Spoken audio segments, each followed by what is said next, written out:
I knew this dinner would end with humiliation. I knew, and still I came. Sometimes it was easier to sit through their attacks than to hear another accusation that I was avoiding family. The mahogany table smelled of polish and old cigars. My father liked it that way. He said it smelled like power. I sat at the far end in my navy cardigan, the same one I wore to overnight shifts. Around me, silk blouses, pressed suits, jewelry catching the light. I felt the rough skin on my fingers, cracked from sanitizer and gloves. The faint smell of disinfectant clung to me even here. Dad swirled his glass of brandy. "Your generation lacks ambition," he said. His voice was sharp, rehearsed. "Look at Rachel. 31 years old. No husband. No children. Still wasting nights in a hospital." Karen, his wife, leaned forward with a sweet smile that wasn't real. "Your cousin Emily has 3 kids already, dear. A house in the suburbs. And you? Just a small apartment." My half-brother Mark chuckled. "Dad's right. When he's gone, the company goes to me. You never wanted responsibility anyway." I stayed silent. I cut my salad into tiny pieces and chewed. Mr. Thompson, Dad's partner, joined in. "Medicine is fine, Rachel. But it's not legacy. It's punching a clock. Real respect comes from ownership." Mark leaned back, eyes on me. "You'll be alone, Rachel. And when you die, nobody will remember your name." The words landed harder than I expected. My chest tightened.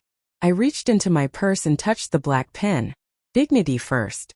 My mother's gift. Her last gift. I heard her voice again, soft but fierce. "Caroline, they'll measure you by men and children. Don't let them. Your worth is yours. Don't hand it over." Dad's tone grew louder. "Rachel, you rent. You drive a car older than you. You don't even have a family. Do you know what that means? When I die, everything goes to Mark. Not you." I saw Mark glance at me, too confident, like he already knew the will's terms. Karen's hand rested on a folder beside her plate, protective, as if guarding something. My phone buzzed against the table. Atlantic Health Board, executive call. Dad scowled. "See? Even here, chained to that job. Always on call. Replaceable." The phone buzzed again. "Dr. Harris." "Turn it off," Dad ordered. "This is family time. No emergency matters more than this table." "It could be important," I said quietly. "It's never important," Karen said smoothly. "Hospitals always find someone else. That's why you'll never sit where David sits." I looked at the caller ID again. Chief Administrator. My throat tightened. I stood. Dad's voice rose. "Rachel, you run when they call? That's weakness. Leaders don't answer to employees." I walked out into the hallway and answered. "Dr. Miller speaking." "Dr. Miller," Harris said, voice urgent. "We need your authorization now. Providence Medical will sign only tonight. $310 million. The expansion you approved last quarter. Full acquisition." I pressed the pen into my palm until it hurt. "Dignity first. Legal and finance cleared it?" I asked. "Yes. Revenue up by $160 million annually. It secures us statewide. The board is waiting on you." I turned my head. Through the doorway I saw my father still lecturing. Mark smiling. Karen whispering into Emily's ear. Laughter. "Proceed," I said. "Full integration plan in 30 days. Send me the report by morning." I ended the call. For a moment I stayed in the hallway, the pen warm in my hand. Then I walked back. Dad's voice boomed as I sat down. "The key is ownership, not work. That's why Rachel will never understand." I placed the pen beside my plate. "Actually," I said, "I do understand. They didn't know the signatures were already done. In 1 month they would come asking me for work." The countdown had begun. I drove home with the windows cracked.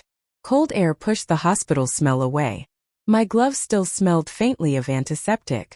My phone buzzed with board notes and patient updates. I turned it face down. For a moment I only listened to tires on wet pavement. My father's words played like a recording. "When I die, everything goes to Mark. Not you." The taste of old coffee stuck in my mouth. The apartment was small and honest. A single lamp threw a pool of yellow light. The fridge hummed. Leftover pasta sat in a plastic container. I reheated it in the microwave. The fork scraped against plastic. I checked my reflection in the microwave door. Mask lines marred my cheek. Dark circles under my eyes looked like metals. I touched the pen in my pocket. Dignity first. My mother's voice returned. Caroline, they'll measure you by men and children. Don't let them. Her hand had been cold but steady. I left the building. The corridor smelled faintly of cleaning fluid. At the elevator, a neighbor smiled and asked how work was. I said fine and meant nothing. The ride-up was slow. I rehearsed my words. I knew they would mock me. Still I went. The office door opened to cigar smoke and fine cloth. The porcelain cup on Dad's desk steamed. Karen's perfume filled the room. It was heavy and cloying. Their world smelled like money. My world smelled like bleach and old coffee. The contrast felt like a slap. They were already waiting. Mark had that easy grin. Karen sat with a folder, elbows on the table. Her nails tapped a rhythm. Mr. Thompson read a paper without looking up. You're early, Dad said. He put down his cup and watched me. His eyes were polite wolves. I finished my shift, I replied. Mark leaned forward. Tired already? Medicine eating you alive, Rachel? He smirked like I was a bad joke. Karen's smile sharpened. Rachel, women your age should know their place. You missed your chance. Her words landed like a thrown stone. The table went quiet. Even Thompson looked surprised. I felt something cold break inside me. I felt invisible in my own bloodline. My hands tightened on the pen in my pocket until the metal bit my palm. The Dignity First engraving pressed into skin. I breathed slowly. I kept my voice low. And when patients come to our hospitals, I said, do they ask about balance sheets or do they ask who will keep them alive? My voice did not shake. Mark shrugged. They'll want security. They'll want owners who know profit. His smile was sure, practiced. Dad folded his hands. We've decided the head of the company needs a steady presence. Mark is that presence. Karen tapped the folder. A corner of a red tab peeped from inside. She covered it with her hand as if hiding a card. The motion was subtle but precise. I noticed it. My skin prickled. You will always have a seat, Dad said slowly. But not the head. That is settled. His words were final. Like an order. A laugh bubbled from Emily in the corner. It sounded small and cruel. I thought of nights in the ER. The sound of a monitor slowing. Hands covered in antiseptic and blood. A child's small fingers curling in my palm. That was my life. That was my proof. The world I served had a different currency. It was human and messy. I placed my fork down in the apartment earlier that morning thinking I was poor. Now I felt wealthy in ways they would never measure. The pen in my pocket felt like a small, stubborn weapon. I stood. The chairs scraped. I looked at each of them slowly. If the head of our company must be family, I said, then we should define family by who cares for people, not by who sits at a mahogany table. Mark's smile slipped for a beat. Karen's fingers tightened on the folder. The red tab flashed again in my mind. They thought they were certain. They thought signatures and wills were their private game. They did not know my inbox held more than draft proposals. They did not know the board already had a stamped authorization waiting for final approval. The clock on the wall ticked loud. The distance between now and their reckoning felt short. The countdown tightened. The next day started with the smell of bleach and burnt toast. I had finished another overnight shift. My shoes stuck slightly to the hospital floor as I walked out. The sun was pale, the kind that gave no warmth. My hands reeked of sanitizer. My phone buzzed with updates. Board reports, revenue projections, staffing shortages. I silenced it. I needed a moment of quiet. In the parking lot, I sat in my car. The black pen lay across my lap. Dignity first. I thought about Karen's folder. The red tab flashing in my mind like a warning light. What were they hiding? A draft of the will? A transfer of assets? I drove straight to my attorney's office. The reception smelled of paper and toner. Cold air hissed from the vents. She looked up as I entered. You came without an appointment, she said.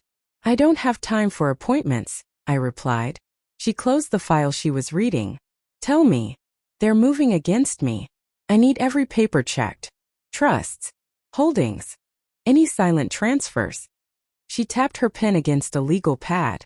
You suspect fraud? I suspect betrayal, I said flatly. She nodded once. Send me the names. I handed her a sheet. My handwriting was sharp, cramped. Dad, Karen, Mark, Thompson. Leaving her office, I walked into the street noise. Car horns. The smell of fried food from a cart.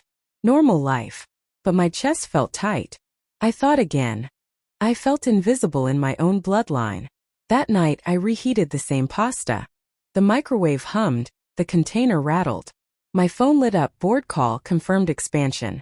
I stared at the screen, then signed the document with the black pen. The ink flowed heavy. Authorizations complete. The next morning I returned to Dad's office. The air was thick with cigar smoke. Mark sat in my chair. He spun it slowly, smiling. Karen stood behind him, folder in her hands. The red tab was gone. You're late, Dad said. I had patience, I replied. Mark laughed. Always with the patience. That's why you'll never run this family. Karen placed the folder flat on the table.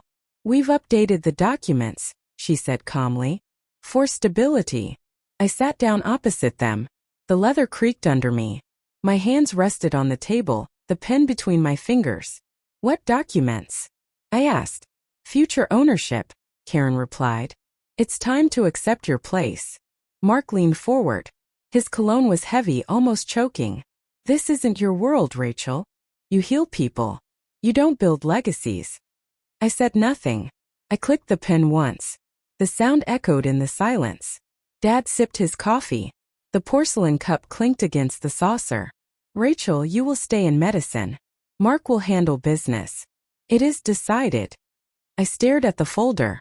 The paper edges were crisp. I noticed one page corner bent, as if someone had read it in haste. My stomach tightened. They thought I was powerless. They didn't know the acquisition was signed. They didn't know the board had shifted control into my hands. I clicked the pen again. Dignity first. The countdown moved closer. The next week opened with rain.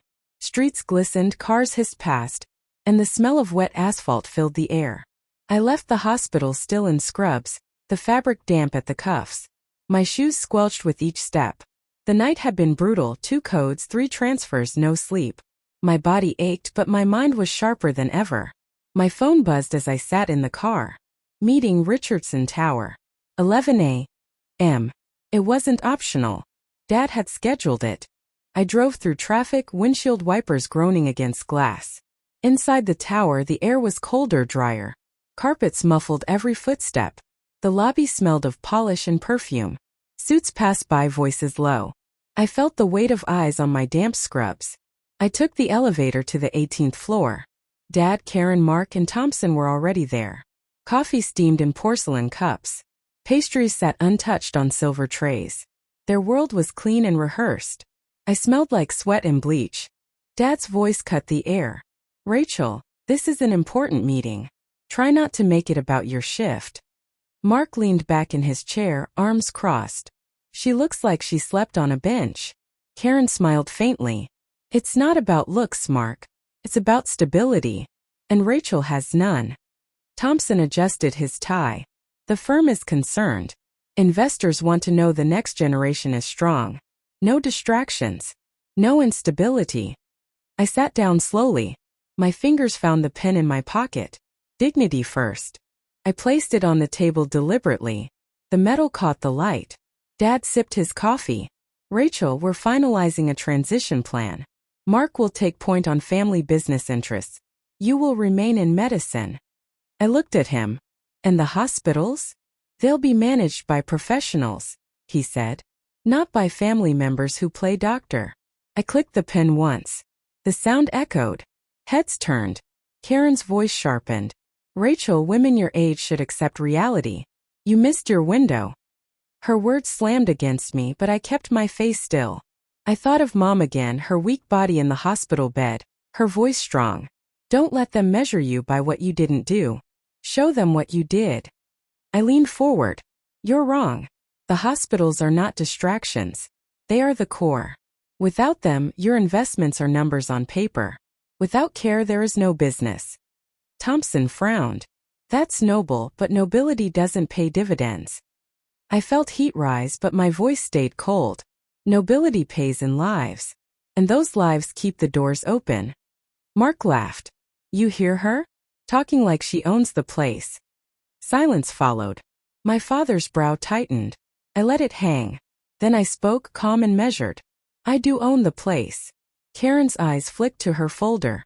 The red tab corner peaked again. She shoved it down fast, but I saw it. The paper shuffled beneath her hand. My pulse quickened. Dad scoffed. Rachel, stop. This performance doesn't suit you. I slid the pen back into my pocket. My hand trembled slightly. Not from fear, but from restraint. The meeting moved on, voices droning about assets and control. But none of them noticed my phone buzz. Board integration update. Providence Medical fully absorbed. I tilted the screen down. No one else saw. They thought I was cornered. They didn't know the walls were already closing around them. The countdown ticked faster. The morning started with the sharp smell of burnt coffee. My hand shook slightly as I poured it into a chipped mug. Another night without sleep. The hospital shift blurred into the board updates. Screens glowing, reports stacking. I pushed them aside and stared at the pen on the counter. Dignity first. Its metal body reflected the weak light from the kitchen. My phone buzzed. Mandatory family meeting. Noon. I didn't reply. I knew where it would be. At noon, I walked into the office tower. The carpet muffled my steps. The air reeked of cigars again. Inside the room they were waiting. Dad at the head. Karen with her folder, lips pressed thin. Mark grinning, his tie loose like he owned the place. Thompson quiet, but his eyes betrayed curiosity. Dad started without ceremony. Rachel, it's time for clarity. This family has a future. You're not part of its leadership. Karen slid the folder forward. The red tab stuck out, sharp against the cream paper. She tapped it once. Here are the updated documents. Formalized. Signed. I sat down, folding my hands. Signed by who? Mark smirked. By those who matter. I clicked the pen. The sound cracked in the silence. Dad frowned. Rachel, don't play games. This isn't your world. You belong in the ER. That's it. I felt heat rise but kept my face cold. You believe that? Karen leaned closer. Her perfume was thick, almost choking. Rachel, women your age should stop pretending. You'll never be remembered. Not as a leader. Not even as family. The words cut deep. For a second I saw Mom again. Her thin hand gripping mine. They will measure you by absence. Show them your presence. Her voice echoed in my chest. I set the pen on the table deliberately. Open your folder, Karen. Her hand froze. Mark laughed. She thinks she can order us now. I didn't blink. Open it. Karen hesitated, then pulled the red tab. Papers shuffled. I caught the sound of crisp signatures. She placed one page flat. It was a will draft. My name absent. Mark listed as sole heir. Dad's eyes stayed on me, waiting for a reaction. I picked up the pen, turned it slowly in my fingers. Interesting, I said. Mark leaned forward. That's the future, Rachel. You can't stop it. My phone buzzed against the table. I glanced down. Board integration complete. Providence assets transferred. Control confirmed. My chest tightened, not with fear but with clarity. I looked up. My voice was steady. The future doesn't belong to paper. It belongs to signatures already in motion. They didn't understand. Not yet. The countdown tightened. The boardroom smelled of leather and cold air. Sunlight cut across the long table. Suits filled every chair. My father sat at the head, Mark to his right, Karen to his left. Thompson scrolled through his phone. The room hummed with quiet authority. Dad started first. Thank you all for coming. Today we confirm succession. Stability is our goal. Mark will take the lead in business operations. Rachel will remain in the medical field. Polite nods followed. Coffee cups clinked. The smell of pastries hung in the air. I placed the black pen on the table in front of me. Its silver engraving caught the light. Dignity first. Mark smirked. It's settled. Rachel knows her place. This family can move forward. Karen opened her folder. The red tab gleamed. She pushed the draft forward for the board to see. Signed, sealed.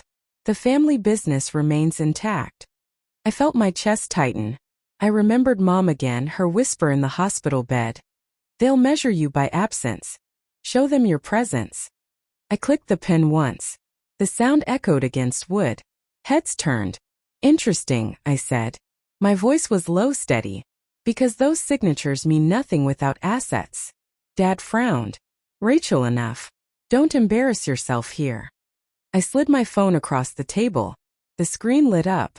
Providence acquisition complete. Assets transferred. Ownership confirmed. Thompson's jaw dropped. His phone buzzed at the same moment. He glanced at it, face draining of color. It's true, he muttered. The transfer. It's already filed. Mark sat forward, his voice cracking. What are you talking about? I looked at him calmly. While you were drafting wills, I was signing acquisitions. The network is under my control. Karen's face tightened. Her nails tapped the table. The folder shook under her hand. Dad leaned forward, brandy breath heavy. You tricked us. I lifted the pen. The weight felt solid in my hand. No. I did the work. While you laughed at me, I built the system that carries your investments. You never noticed. The room was silent except for the ticking clock. Even the air vents seemed to hold their breath. I leaned back. This isn't the end. This is the beginning. Their faces told me they finally understood. The countdown hit its final stretch. The silence broke first with Karen's whisper. This can't be real. Her hand clutched the folder, knuckles pale. The red tab slipped loose, sliding onto the floor. Mark's voice cracked. Dad, stop her. Do something. Dad didn't move. His eyes locked on me. For the first time they looked unsure. Rachel, how long? Long enough, I said. My voice stayed even. While you dismissed me, I was building. While you called me weak, I signed hospitals, clinics, networks. And today the transfer is complete. I don't answer to this table anymore. Thompson cleared his throat. She's right. The filings are public. Control sits with her. Karen pushed her chair back. The legs screeched against marble. You humiliated this family. I clicked the pen once, then set it flat on the folder. No. I preserved it. Without me, your investments collapse. Without care, there is no profit. Dad leaned forward, face tight. Rachel, I underestimated you. I nodded. You did worse than that. You erased me. You used me as a warning. And now you see who I am. Mark slammed his hand on the table. Coffee splashed across papers. You'll regret this. I stood. The air felt clearer, sharper. No, Mark. I'll sleep well tonight. You're the one who has to wake up knowing you lost. Picked up the pen. Its silver engraving shone under the light. Dignity first. The room, the suits, the pastries, the whispers. All of it faded behind me as I walked out. The hallway smelled of carpet cleaner. My shoes echoed against the tile. My phone buzzed again. Another update from the board. Integration successful. Patient satisfaction 98%. Staff retention secure. I slipped it back into my pocket. I thought of Mom's last words. Your worth is yours. Don't hand it over. For the first time, I felt the weight of them ease. The pen in my hand no longer felt heavy. Felt like closure. Outside, the rain had stopped. The city lights flickered against wet pavement. I breathed in cold night air. The countdown was over. Subscribe if you want more stories about real men and women who don't scream. They act coldly to the end.